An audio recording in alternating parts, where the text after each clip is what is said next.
we have a very distinguished panel, and I could take up the whole hour talking about them. So I'm just going to do the very briefest of introductions.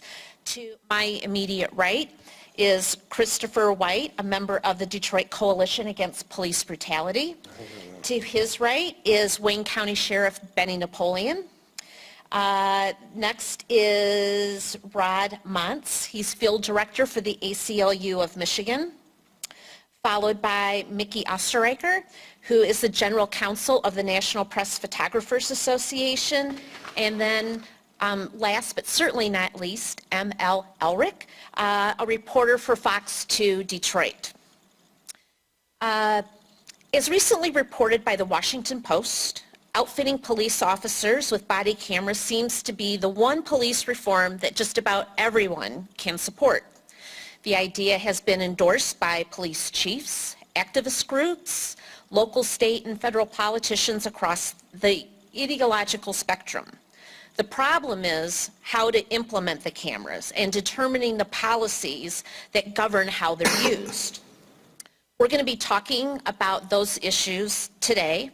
And to get us started, I'd like to ask each of our panelists to address the following question. And I think we'll just start with Chris and work our way down for purposes of this question.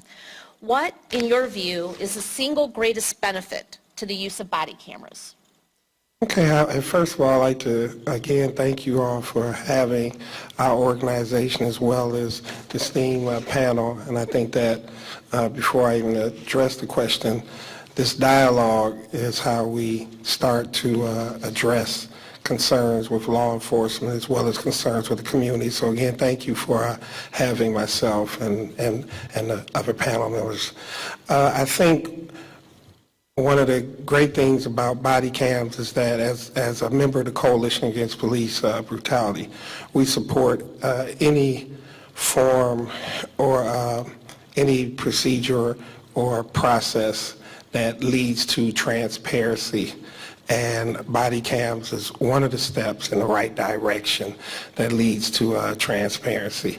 And if you take a look at some of the recent incidents that have happened across the country with any types of police and community interactions, the way people understood and found out was due to smartphones and some form of technology. But for that, we would not have known. So body cams is a step in the right direction. So I think the short answer is that it improves transparency. Sheriff Napoleon, from your perspective as a law enforcement officer, what is the single greatest benefit?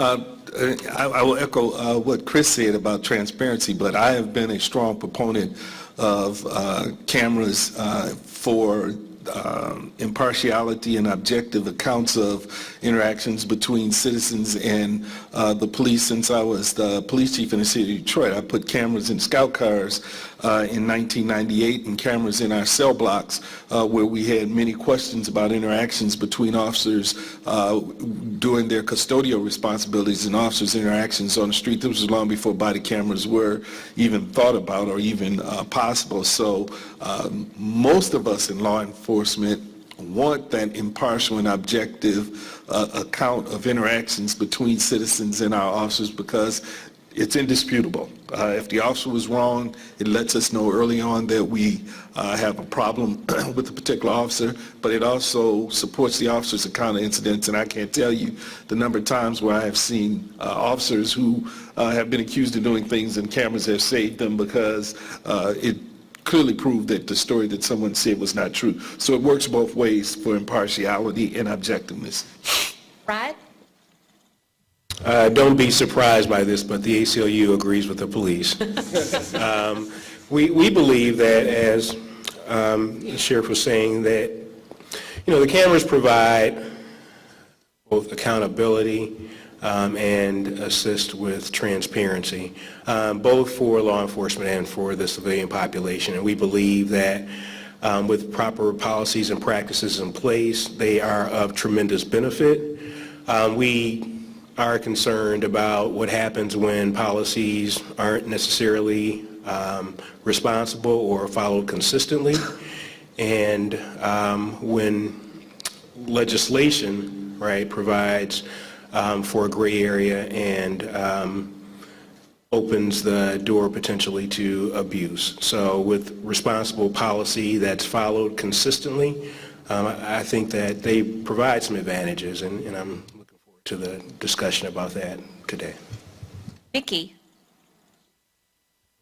So I think people won't be surprised if we're all up here singing Kumbaya together, because representing the press photographers throughout the country, I deal with these issues almost on a daily basis, where either journalists or citizens have been out photographing or recording police performing their official duties in a public place. And one of the things that we hear as a complaint on the police side is, well, you know, that video is possibly out of context. You might not have seen the video from the beginning or what started the incident. And the fact is that having body cams, just like we, you know, are all pretty much used to dash cams, will just further that, whereas we will be able to hopefully, if they're used according to policy, see the incident unfold. And as the sheriff said, it cuts both ways. It's not like the camera has a mind of its own and is only going to indict police officers for doing something wrong. Very often it's been shown that people come in and complain that excessive force was used or unprofessional language, and then it's kind of like they say on television, let's go to the videotape, and there you see an officer being extremely polite and very professional, and it's like, well, what seems to be the problem here? And a lot of the complaints go away, and I think it's really important to have that accountability. And the last part of this is, there are a lot of police officers that still look at citizens and journalists having cameras as a challenge to their authority, and I think the more that we see body cams being used by police departments, the more that officers will realize that it's just another tool out there and that it should be embraced and not feared. ML? Well, I don't really have anything to add to that, except thanks for coming here instead of getting those free cupcakes. I think everything that's been said is right on, and while there'll be a transition period, I do believe that the truest thing is we're going to let the viewers decide. And if it's out of context, people will testify to that effect. And if people are compelled by that testimony, then we'll see. But I do think what we found out more and more is that there's a question out there, who watches the watchmen? Well, I think it should be all of us. And it's hard to do that unless we're following people around. And while I do that on occasion for my job, we can't do it 24/7. So I think this ultimately will be a net gain for people, and it may save taxpayers money, as these frivolous lawsuits that come down to he said, she said, we're going to let the jury decide, and juries typically think the government has deep pockets and can pay whatever settlement they deem fit to award. In the end, we're going to end up with better law enforcement and with less lawsuits against police. And I do want to applaud Sheriff Napoleon, who was Chief Napoleon when he put those cameras in cars. Now we got to get the cops to stop messing with them. But I think he knows what that's all about, and he's tried to make that work. And I think we're seeing an evolution in our law enforcement to become more professional, even though we continue to pay them like burger flippers. But at the end, we want to get the best we can get on the streets, because it's the hardest job anybody's ever done. And you know, if we have to see how they do it, then I guess we'll see it. But it's better for us to know what's going on out there than to have all this debate that just divides us. So from your comments, and of course there's been a lot written about body cams and the issues relating to them, I think that there are two broad policy areas that are typically discussed. One is sort of the police department's policy about when and how to use body cameras, what the requirements are, what you do with officers that don't follow those policies, et cetera. And then the other is to take account of individual privacy in certain circumstances. I'd like to start with the policy question, and I'm going to put Rod on the spot a little bit. You know, when you're talking about policy, do you think that there needs to be an across-the-board policy? Because I certainly don't see that with respect to under what circumstances do police turn the camera's on or off, and what happens to a police officer that doesn't follow those policies? You have any comments on that, Rod? Well, in terms of law, so right now there are a few bills that have been introduced in Lansing that do mostly good things and will, take some work before they eventually move. But the ACLU also has model policy, and our policy is intended to provide a framework that law enforcement could use to construct their own individual policies in a way we think that's responsible and respectful of privacy rights. We do think that there should be a clearly demonstrated effort to control the use of those cameras by officers so they're not turned on and off indiscriminately, and that there are clear penalties for officers doing that, and that there should be some acknowledgement when engaged with a civilian on the use of those cameras. I know some departments, even use like lapel pins saying you're recorded, but those are particularly useful in those situations where an officer may be involved in an encounter with a civilian that is not necessarily of a criminal nature. For example, an officer is, and I welcome the sheriff's comments on this, is called to a crime scene, they get some information and that results in them knocking on doors to see if they can get comments from neighbors. They're invited in, and that camera is still rolling because they responded to a crime scene, but should they have a right to videotape what's going on in that house? And that's a situation where, we feel that a resident should have the opportunity to tell that officer, I don't want you walking around my house filming me, you didn't come here to investigate me, right? And that's a matter for discussion, but that's one issue. And then the other issue is with regard to who has access to what's documented. Some agencies want departments to be able to, hold everything that they collect, which leads to a lot of problems because it's expensive to store that data, and storing data on folks who aren't, suspected of being involved in criminal activity is also problematic. Our model policy would mandate when video can be kept for extended periods of time and when not. We recommend really the review of that documentation frequently so that at the end of the day, if an officer hasn't been involved in anything that captures data that has any sort of evidentiary value, that should be destroyed immediately. But if there is a potential that that data might have some value with regard to evidence in a criminal matter, then that should be held for a specific period of time, and when that time has elapsed, that should be destroyed. And we believe that folks who are videotaped should have access to that, clearly. So if I could, Sheriff Napoleon, I'd like to focus just for the moment on the policies with respect to law enforcement in terms of turning on, turning off, that sort of thing, and we'll come back and certainly you'll have a chance to talk about the privacy issues. What is your experience in that regard, and what are your thoughts? Well, as with any policy, those of us who are in leadership believe that we should have sound policies, and looking at a model policy or a best practice is something that benefits all of us. And certainly I appreciate what everyone across the country is doing to try to come up with that best practice or model policy. But for leadership, it's always the issue of getting people to follow the policy. And that's where it's incumbent upon us who have the ability to sanction folks for violating the policy. And that sanction must be certain, it must be swift, and it must be sufficient. And that's what we strive for in leadership, because I can tell you unequivocally, ML was talking about it. I put cameras in scout cars, and sure, the first day we put them in, people figured out a way, they began to figure out a way to disable them in a way that we would not know that they in fact had tampered with them, which is difficult. Now we have to go through trying to prove that, hey, the camera was working when you got in the car. Some point in time the camera wasn't working. How did it happen? Was it a technical glitch?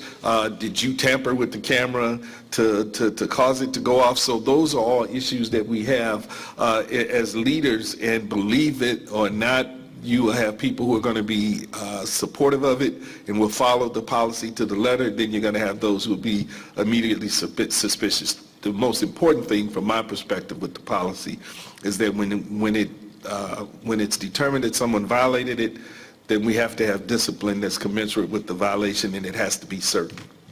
ML, you alluded to the tampering issue in your opening comments. Do you have anything to add with respect to policy and policy violations? Sure, and I think a big issue is funding too, and we know based on the number of police cars in Detroit that are on the road from when the sheriff was the chief, I still see some of these black Crown Victorias out there. I can't believe a car survived 15 years on the streets of Detroit. You ought to see mine. Yeah, mine doesn't make 5 years. So there are going to be technical problems and there are going to be insufficient equipment, but I think what you have to do with that is you have to be reasonable, and what you have to do is you have to say, 1 strike, 2 strike, 3 strikes, you're out. Now, I may forget to bring my cell phone to work one day and have to drive back and go pick it up, and so I'm late for work. But when my boss says, boy, you're late every day with that cell phone, I think there's a problem here other than you forgetting a cell phone. You're going to see patterns that emerge, and we're going to be able to figure out who's complying with the policy and who's a joker. And more importantly, who's a bad actor, who's turning this off intentionally. So I think some of these guidelines can be put out there. The general orders will have to be changed for the officers so they know what the consequences are if they tamper with this equipment. But most of all, I think over time what people are going to find out, and I have heard in Baltimore people saying we're not policing as much now because we're worried about getting caught up in all the tension. We are going to have a very difficult transition period, but ultimately what's going to happen is people are going to see in the long run, if I'm doing my job, if I'm professional, I don't care who sees what I'm doing because I'm doing the right thing. And in fact, I think of this incident on Belle Isle where I think it was the city council president said that the state troopers were, or that maybe it was the city clerk said the state troopers acted inappropriately towards her. The first thing I did was ask the lieutenant for MSP, can we see that video? And he said, well, we didn't have video in our cars. And I just thought to myself, well, now we're going to talk about this for months and maybe years. Whereas if you just had the damn video, we could figure out who was a jerk and who wasn't, and we can move on. So I think people need to know what the rules are, and if they don't obey them, as the sheriff says, they have to be dealt with appropriately. I mean, the law applies to everybody, right? Police work under rules, we work under rules. Let's follow the rules, and if you can't, you don't belong there. That's a great point. So the body-worn cameras are not a panacea, right? They are an important tool, but I think they need to be considered in context, right? The tool has to be put on an officer who has the proper training relative to de-escalation, cultural competency, dealing with bias, and community relations, right? That would make it more likely that camera is going to be used effectively, and the policies and practices in which that officer is operating are going to be respectful of both, his obligations to film what's going on and that person who's being filmed being captured and being, I'm struggling to say this the right way, being held equally accountable to the point that Mickey was making before. Sometimes, when you're looking through that lens, the perspective may or may not be shaped appropriately. Mickey, you work a lot with law enforcement agencies and in training, and do you think that there's some general consensus on some of these points that you could share with us? I think departments are starting to come around. I know the sheriff and I were just talking before the panel started, and the interesting thing that I just learned reading is that whereas a lot of police departments have embraced body cameras, sheriff's offices have not, and I think that might just be a function of there's no money at some of these departments and offices.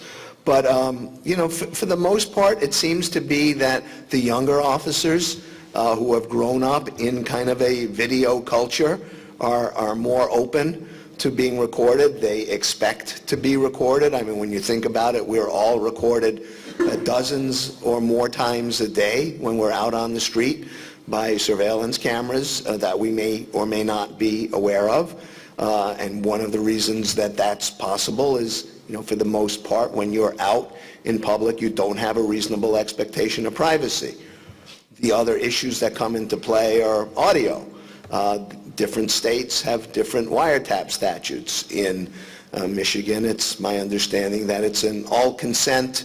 If you're trying to record and you're not part of the conversation, there seems to be a little nuance there, that if you're part of the conversation, you might not need to get everybody's consent, but certainly if you're not part of an ongoing conversation. And then the question really is, when you're out in public, no matter what, do you have a reasonable expectation of privacy? Because most of the wiretap statutes were done for telephonic and electronic communications, not in-person communication. But then, as was said, what happens when you go into somebody's home where they do normally have an expectation of privacy, and what will the police policies be regarding what officers do and don't do? Do they need to inform the person that they're talking to, and under what circumstances do they continue to record? Over objections, what circumstances do they then shut off the camera? All the departments need to work those things out on their own, and probably in conjunction with their own legislative bodies. One thing that I think the uniqueness of what the police profession has to do just necessarily as a function of the jobs, and I don't think a lot of people who have never done it really realize that police officers are in a very unique position during the course of their shift or their tour of duty. For example, I'm walking and I'm wearing a body camera, and I walk into a restaurant, and before I go into this restaurant, I want to wash my hands. I have to go into a bathroom. There are a lot of things that you really have to consider the positions police officers are in. We talk about walking into a person's home. I can tell you there are many times over the course of my career that I've walked into people's houses and they were doing things and they were dressed in a certain way that they absolutely, even though they might not have been a focus of an investigation, they're just doing their normal course of business, and they're not anticipating that and before you can turn that camera off, it is taking information and seeing things that you may not want other people to see, or you just don't consciously know that it's seeing. So we need to think about that. The other thing that has to be considered is, again, the uniqueness of police officers. We generally are in a scout car with a partner or without, and if that camera is on and the sound is on, now you have a recording of everything that you're doing during your shift. You've got your conversations with your partner. If someone happens to call you from home, you've got a cell phone call. Now that's all being recorded. Any kind of interaction that you might have with anybody for whatever reason, and then anytime you shut that camera off or you shut the sound off, there's going to be, as a lawyer, and there are many lawyers in here, there's always going to be, the camera was turned off, but why? So, there are a whole lot of things that we have to consider as we discuss this. So that's a great segue. One of the big issues, one of the big practical issues in dealing with body cams is the question of retention, right? Most of the time I hear that discussed in the context of people outside, third parties requesting the information. But some of the comments from the panel bring up other issues with respect to retention. So, for example, documenting the fact that a particular police officer is turning off their body cam in violation of a policy.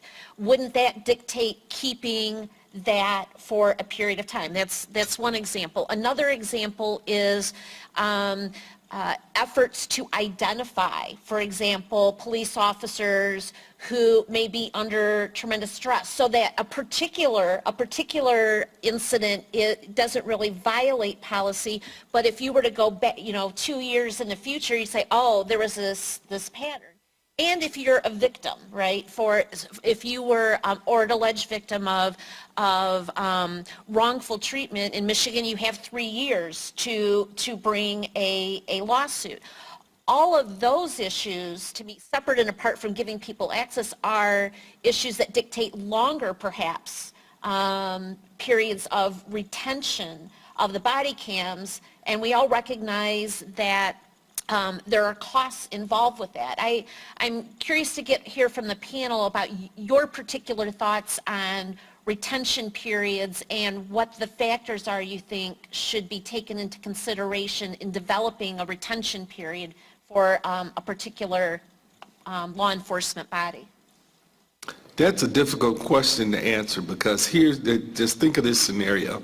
An incident occurs, you use the 3-year statute of limitations, general statute of limitations in Michigan. You're holding something for 2 years, 364 days. And then a lawsuit is filed on that day. You don't get notice of it until a week or two later. And now and believe me, lawyers will use that as a tactic. We all know that. Someone will file it the day before the statute of limitations expires, knowing that if there is a tape that might show that the officers are innocent, that tape has now disappeared, and guess what? The presumption is going to be something's wrong. So, I mean, defining that retention period, I think it has to go beyond the statute of limitations, at least for a year or so, just to cover us for instances like that.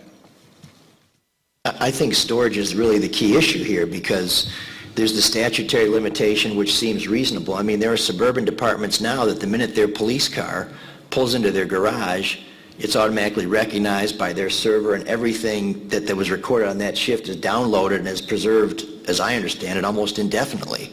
Now, at some point, you come up with a capacity issue, and I think that's where, the technology hopefully will catch up with us where storage is going to be cheap. But I think the sheriff is right. We probably need to have a grace period in there because we all do know that things get lost in the mail.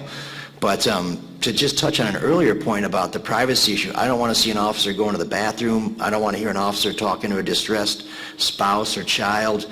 And as a reporter who has off-the-record conversations with people that yield a lot of really valuable information, I think officers at some point may want to talk to a confidential informant or somebody where they can say, hey, listen, I know you'll talk to me if you're not being recorded.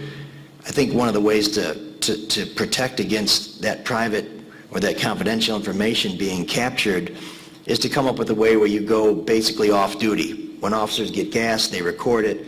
If they take a break, they may be out of service for a little while.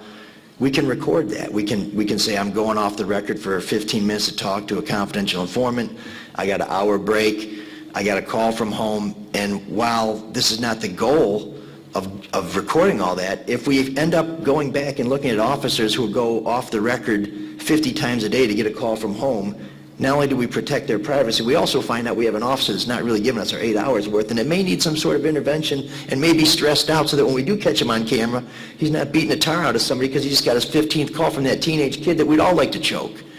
So I think there are ways to protect against this, but this is something where if we can move forward with it, we can start to iron out some of these kinks. But there are times when we do need to give police an opportunity to just be either effective by not being recorded or be given an opportunity to just take care of their business. Yeah, I think you make a great point, and we don't suggest that an always-on policy is the best for many of the reasons you just mentioned. There are going to be numerous incidents during the course of a day where there needs to be a quiet period, right, with regard to taping. But it brings up a question I had, and I hope the sheriff can address, because I'm not sure I've seen it in research, and that's the degree of anxiety that having a camera on all the time might produce.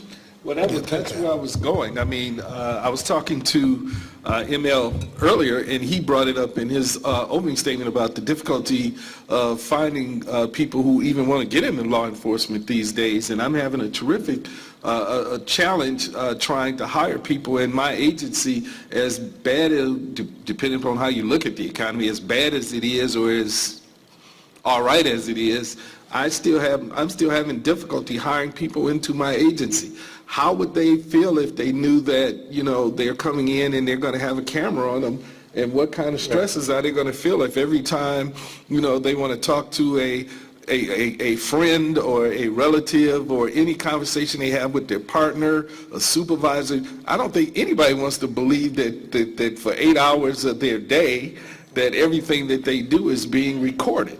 So, I mean, that's another thing that we really have to think about. And then who decides that, okay, I want my whole life potentially put out there for everybody to see.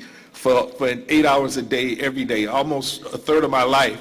It's like a reality show that I didn't really volunteer to participate in. So coming up with a policy that makes sense, and before I give you the mic, Chris, I do want to talk about a few things that are legitimate things that we would potentially capture in law enforcement that could be extremely embarrassing to folks. For example, as a young patrol officer, I used to patrol a park in southwest Detroit. I can't tell you the number of times we go down to that park during some wee hour in the morning, and there are things going on in cars, and we walk up, which is a crime, and we walk up and, hey, you really need to get out of here, you know. But with a body camera on, you know, that teenage person that's there is there forever now.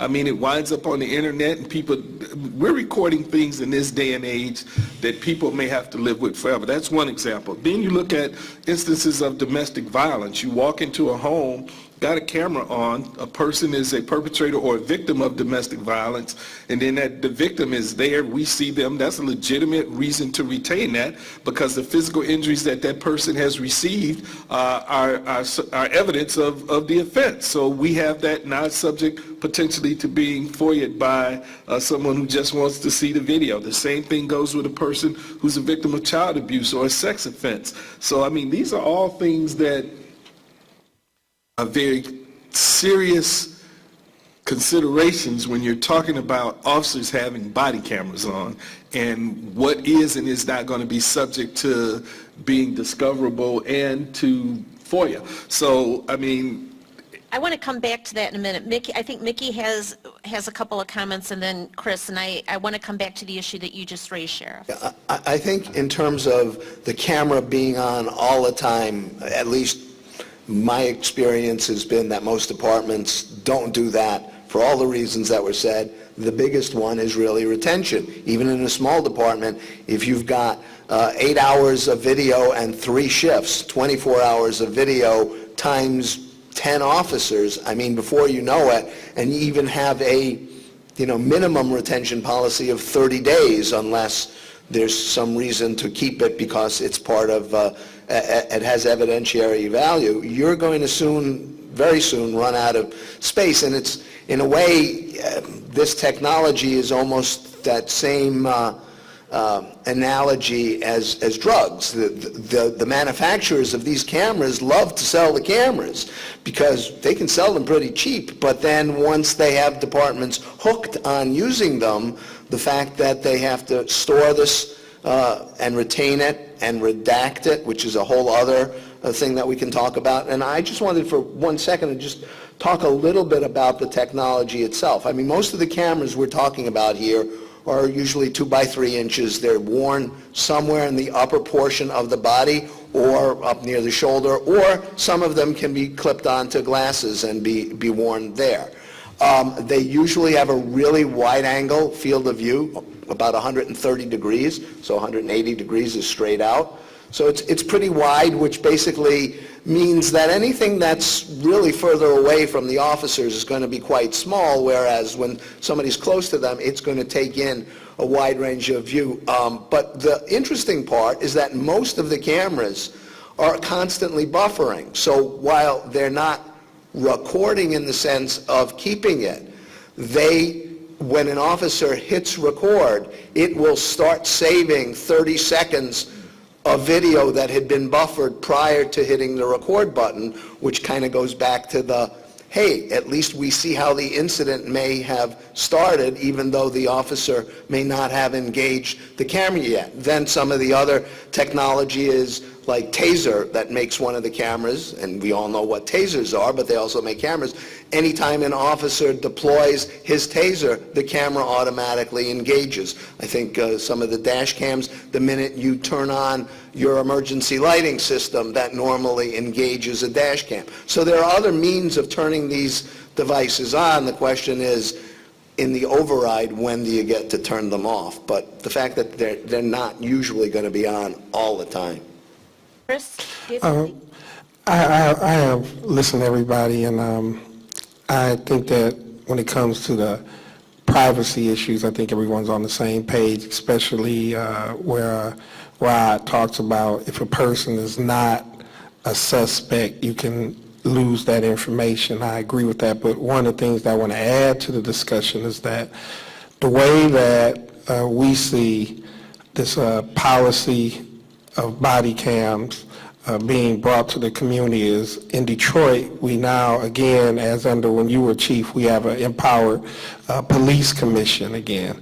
So what we would push for is making sure that there are necessary community forums and that the process is open so we can hear from the citizens on their input as to how the policy will be implemented. So it just doesn't come from the top down, that the actual community group, and I would also, the community group would be involved in it, different members of the community. I'd also advocate for a focus group approach dealing with like seniors, youth, and then you have your law enforcement. So I think that process has to be set up, and we'll be working with the Department of Community to see how, as well as groups like ACLU and everyone else, how do we go about implementing this, making sure that everyone, that all stakeholders are involved in the process. So as I promised Sheriff Napoleon, I want to get back to his issue, and I thought you used a really good example, one that certainly resonates with me, which is domestic violence, right? Because we know that that's one of the most dangerous situations for our law enforcement officers, right? Yes. So that from that perspective, it dictates having the protection of the recording of information. On the other hand, as you pointed out, there are some privacy concerns. I would say, I would ask you the following question. So I've actually handled some cases where they were similar to those situations, and typically pre-body cams, a police officer or the hospital, someone would document, right, the injuries. And that's subject to regular FOIA, right, exemptions for privacy. Why wouldn't those work with body cams in that situation? Again, from my perspective, I just think, keeping in mind what Chris says, that whatever it is that we choose to protect, we need to think about the ramifications of that protection.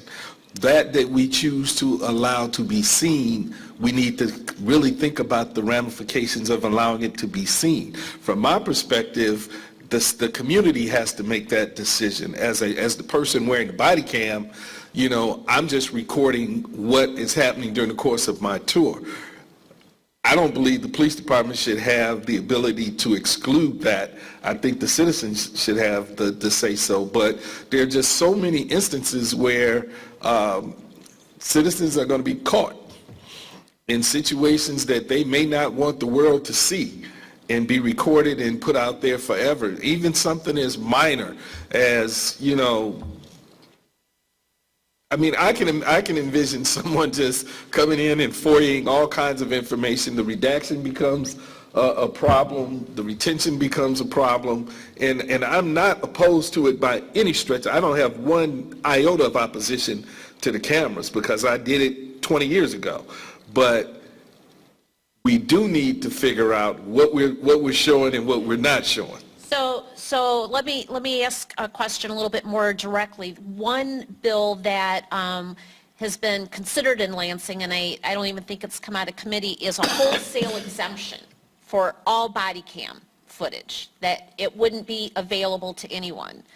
Is there anyone on the panel that thinks that that should be, or am I reading everyone right, that it's a balancing approach that needs to be taken, and that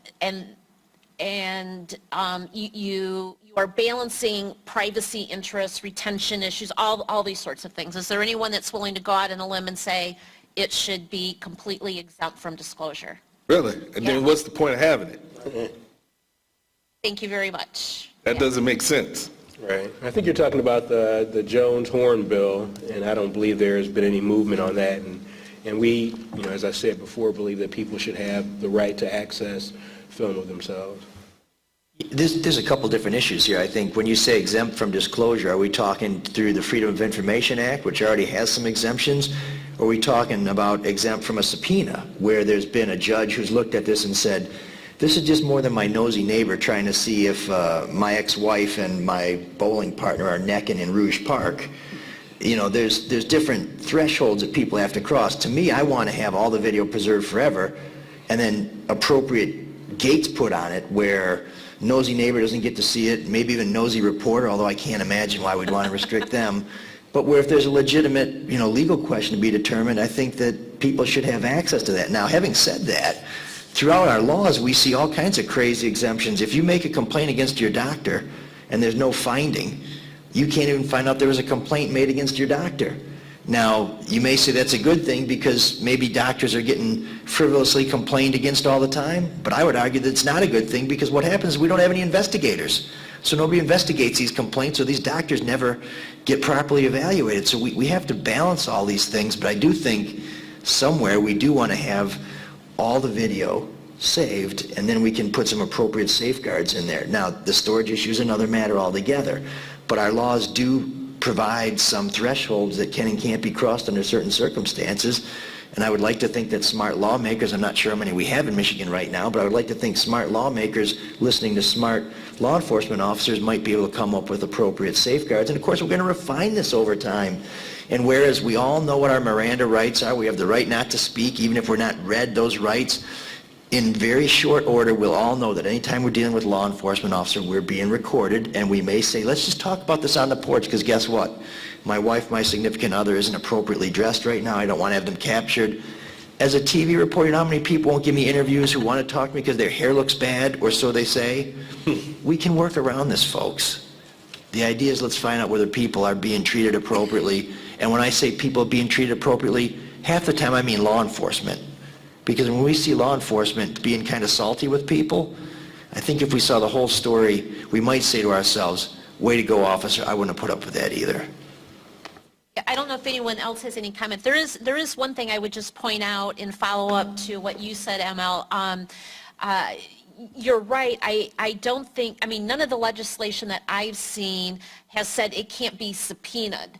But it sort of begs the question in some circumstances because as a lawyer, you have to do a reasonable amount of investigation, right, before you file a complaint that would entitle you to a subpoena. Now, that's different than a prosecutor investigating some sort of criminal, but as a civil matter, right? But you're an officer of the court as opposed to just, you know, Gladys Kravitz looking through the blinds. So you already have passed one of those thresholds. Yeah, but my point is that unless as a lawyer, right, a civil lawyer, you have access to the video, right, ahead of time, you don't know if you have a viable claim to then go and file a complaint. So there is, you're right, in a lot of, there are a lot of different circumstances where the video might be important, right? And so you have to balance those interests, right? Including, as Sheriff Napoleon was saying, with respect to internal discipline, right? And having the ability to look at these issues. Anyone else have anything that they want to add to the discussion we were just having? I'm particularly interested in thoughts on the balancing on the privacy end. Mickey? Well, I you know, from my position, I think there should be a rebuttable presumption of openness or access, rather than what I think I saw some of the laws which were this per se ban, and then there's certain exceptions to that. I think that in order, as the sheriff said, what's the point in going through all this, spending all the money, developing policies? The whole idea is to have transparency. It will benefit the officers, it will benefit the community, but not if nobody gets to see it. Now, that doesn't mean that, you know, Gladys Kravitz gets to, but, you know, there could be cases, and I think about a domestic violence case where an officer responds and the occupants of the house are in various state of undress while they're having their domestic violent altercation, and you're getting that, and yet, let's say this person that's the aggressor is very violent, uses a weapon, has a history, and you live next door to them and you've got children. I mean, where does your right to kind of know what's going on right next door, does that get cut off? Or then do we get into the redaction? And the redaction, things have improved greatly, because it used to be to redact video at 24 frames a second would have to be frame by frame of somebody who had the expertise to do that. Fortunately, there's software now that can pretty much run a clip through and do it much more quickly, but the question then is, do you just say no to the next door neighbor? Or if they can make a good showing as to why they want to know what happened on such and such a date, if you could redact the video and then provide it to them. One of the issues we have when it comes to the retention of recorded data is the challenge with regard to mass surveillance, which is something that the ACLU has a problem with, right? And I think that also has some... Would you define mass surveillance for me? So that is the capturing of video of individuals or communities on an ongoing basis without regard to a specific intent. It's an issue that we've been concerned about for some time, particularly as it becomes more prevalent in lower socioeconomic communities or communities of color. And quite honestly, some communities, some poor communities, you will have residents who say, I'll take a camera there if it potentially prevents someone from breaking into my car or my house, right? But at the same time, I think one of the issues you have when you have folks who are under surveillance all the time is that over time it impacts the way that they behave and the attitudes they have towards those that are surveilling them, which I think is another argument to be made for responsible policy. Chris, Sheriff Napoleon, do you have any thoughts on that? I think for most of us, if I'm going through a red light, I might look up to see if there's a camera there that's going to get me. But other than that, I personally don't worry a lot about where I'm being captured on camera. I go across, at Sarnia, I know that there's a lot of surveillance out there that I'm not noticing. I'm curious, especially with your interactions with the community, right? The degree to which that's an issue that is particularly troublesome with respect to body cams as opposed to dash cams or cameras in intersections and things like that. Well, let me just say this, and I understand the concern, but I've always believed that police officers should police a community in a manner that is acceptable to the people that they are policing. We don't determine how we police folks. That should be determined by the community, the people who pay our salaries. So if in fact they have the power to say to the people who make those decisions, we don't want cameras in this particular location, take them out. And I assure you, the people who can make that decision will take them out. But by the same token, I'm like you, me personally, if somebody's got a camera of me cutting my grass, I don't really care. Somebody has a picture just taking video of me playing in the yard with my daughter or my grandson, I personally don't care. But there are obviously some people who do, but I think that's a community-based decision that people should be able to make. If my community is being ravaged by crime, and I feel a lot better because they have cameras up there that are catching the people who are potentially breaking into cars, breaking into homes, committing robberies on the street, and that's my resolution to it, and I'm okay with it, I think that should be community-based and approved by the people who are being policed. Chris? And I would agree with that, because one of the things that and we're talking about body cams, but one of the processes that's been implemented by Detroit Police Department under current Chief Craig is the green light gas stations. And there's one on Hoover and 7 Mile across the street from Osborne. And you're going to get a mix feelings from people now. I know what was going on at that gas station, and I know that there was hand-to-hand transactions and things of that nature taking place there. So the immediate Osborne community that's in that neighborhood, and I'm not just talking about the Skillman, I'm talking about folks that are really living there.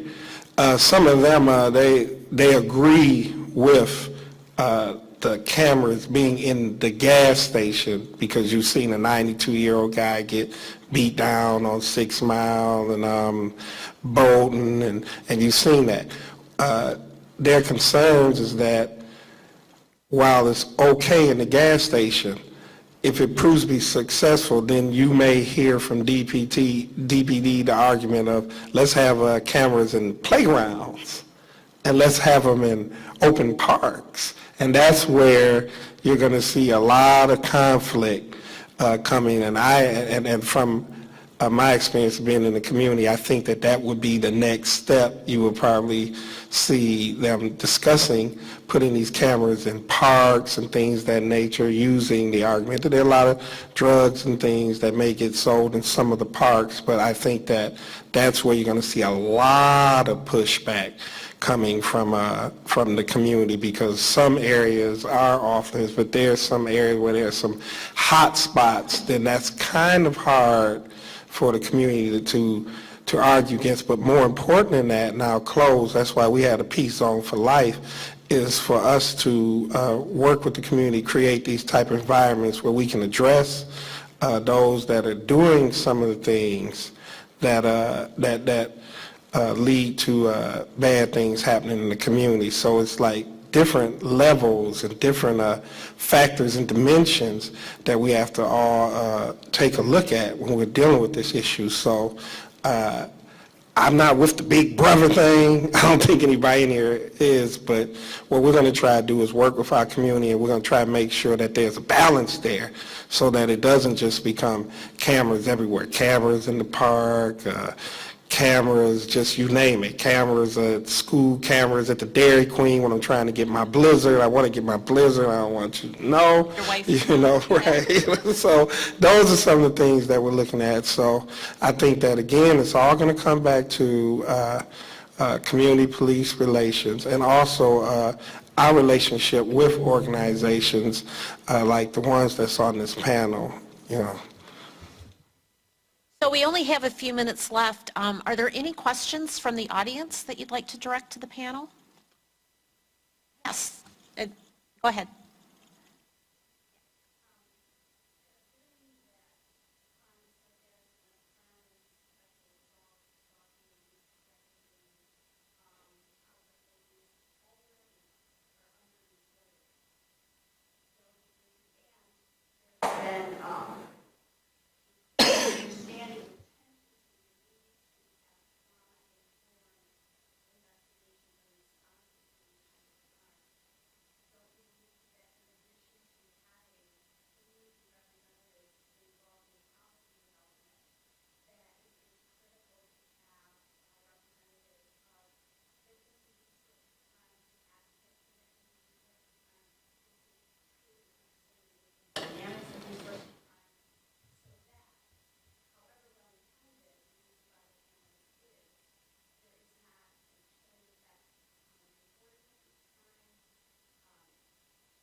I agree with you 100%. That has to be a concern. That's why I brought it up. When you talk about these types of crimes that are very sensitive, without having people who are advocates for folks who are victims of these types of offenses involved in the policy drafting, and at least getting some indication from them what would be a best policy to help protect them, plus bring it to light. It's absolutely critical. Excellent excellent point. And I'm going to direct the question back to the person from the audience for a moment and ask other panelists to weigh in.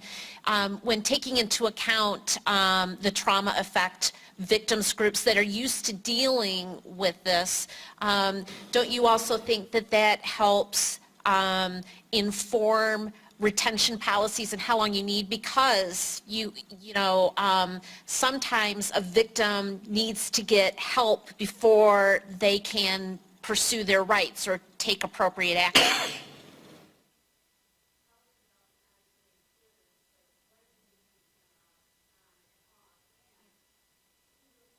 Will have access and how long and that sort of thing.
Just to piggyback what you're saying, and that's why I said early on, I mean, people really need to understand the nature of police work and how spontaneous these cameras are going to be injected into some very personal and private moments of folks.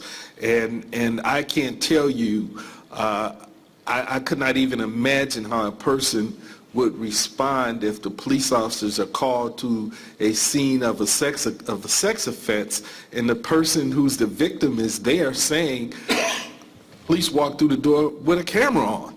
And now how am I supposed to respond to that? How am I supposed to feel about that? And now does the officer turn the camera off, or does the camera stay on? And these are very, very sensitive things. A person who's been a victim of domestic violence, you see a person, I mean, a lot of people don't want their world presented to the public like that. So while I'm 1,000% supportive, the drafting of the policies, the use, the turning on, the turning off, retention, all of this stuff is very, very sensitive when you're talking about law enforcement, because we're at the front end of some of the most personal and private and tragic moments of people's lives. And I don't think many of us want that played out in the public. And there are those who, I know ML's on the end with First Amendment, right to know, but this is very sensitive stuff, and it's going to be very difficult to craft a policy that people can wrap their arms around universally. Nikki, I'm curious if you've run across this, and since you've worked on this issue really across the country, I can say that I've never seen any body cam legislation that deals with how the footage, right, is used for criminal proceedings, for example, that deals with child custody issues, for example. It doesn't deal with it in that regard. Have you seen anything? I think it's just like anything else. The law is always trying to catch up with technology. Problem these days, and whether it's body cams or drones or whatever, the technology is going at this exponential rate, and the law moves through bureaucracy, and it moves so glacially that divide just keeps getting wider rather than closing. But I mean, I'm a believer in that it will eventually sort itself out. I don't think that there should be technology-specific regulations, that if it's common sense, if it makes sense across the board in terms of a policy, that it shouldn't just pertain, as we've seen some examples. There are many municipalities and agencies that have a dash cam policy, and yet their body cam policy differs greatly. from what's available in terms of a FOIA request. So I think that there needs to be some consistency, that people need to know, exactly what the sheriff said, what their liability is, what their responsibility is, how they're going to be held accountable, and what they should or shouldn't be doing when they're out there using this technology. So we're out of time. I'd like to conclude with... There was can we get the other question real quick? Oh, was there another one? Sorry, go ahead.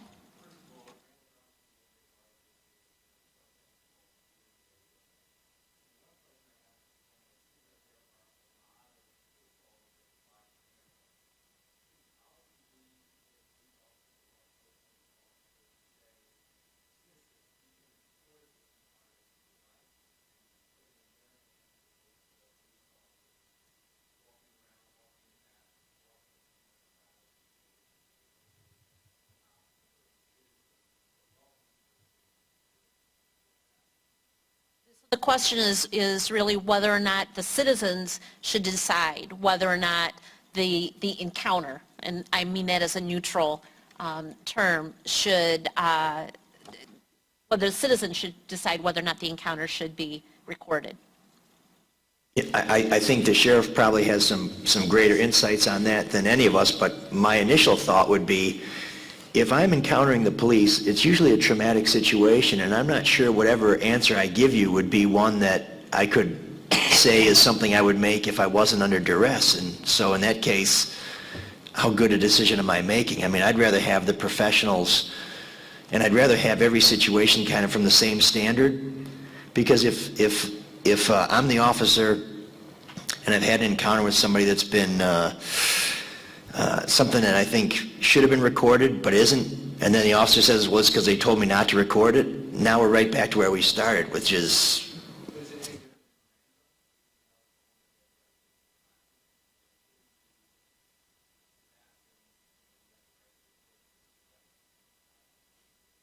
Well, you would have the right to sit quietly while I record you. I mean, you're not really testifying against yourself, but I don't know. I mean, initially, I think... I just think that opens up a whole other can of worms. Well, why wasn't this recorded? This guy didn't consent. Well, why didn't he consent? Did you tell him if he doesn't consent, I'm going to beat his ass? I mean, it seems really dodgy to me. I think you may not like the answer here, but it goes back to when you're out in public, you don't have a reasonable expectation of privacy. I mean, it cuts both ways for citizens and for police officers performing their official duties. And just as citizens have a right, without interfering, to stand there and observe officers and record their interactions with whatever they're doing, I think it's just as fair that citizens on a public street, just like if there's a camera up on the pole, you don't get to tell the pole person that's running that camera, turn it off, I don't want to be seen. I think it's going to be a bifurcated policy as departments deal with it, in terms of that would be different when you go to somebody's house. And that's something, as the sheriff said, that the communities should have input to, and it's something that it's going to be difficult to deal with, but eventually we will.